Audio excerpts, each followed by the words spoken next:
Voter പട്ടികയിലെ ക്രമക്കേട് ഒഴിവാക്കാൻ നടപടിയുമായി തെരഞ്ഞെടുപ്പ് കമ്മീഷൻ. കമ്മീഷൻ സൈറ്റിലും ആപ്പിലും ഇ-സൈൻ വെരിഫിക്കേഷൻ നടപ്പിലാക്കി.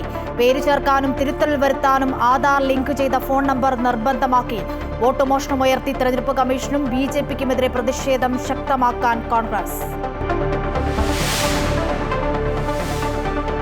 ഓപ്പറേഷൻ നുങ്കൂറിൽ അന്വേഷണം ഊർജിതം. ഭൂട്ടാനിൽ നിന്നുമുള്ള കാർ കടത്തലിലെ കള്ളപ്പണ ഇടപാട് ഇഡി അന്വേഷിക്കും. GST വെട്ടിപ്പ് കേന്ദ്ര GST വിഭാഗം അന്വേഷിക്കും.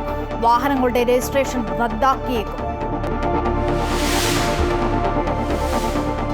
ആഗോള അയ്യപ്പ സംഗമത്തിൽ പങ്കെടുത്തതിൽ നയം വ്യക്തമാക്കി NSS. വിശ്വാസ പ്രശ്നത്തിലെ നിലപാട് മാറ്റം സ്വാഗതാർഹമെന്ന് G. സുകുമാരൻ നായർ.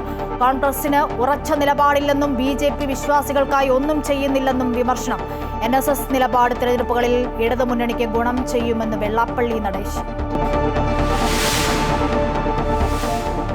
സംസ്ഥാന പദവി ആവശ്യപ്പെട്ട് ലഡാക്കിൽ വൻ പ്രതിഷേധം. സംഘർഷം, 4 പേർ കൊല്ലപ്പെട്ടു. പോലീസും സമരക്കാരും ഏറ്റുമുട്ടി. പ്രതിഷേധക്കാർ BJP ഓഫീസിന് തീയിട്ടു. പോലീസ് വാഹനങ്ങൾക്ക് നേരെയും അതിക്രമം.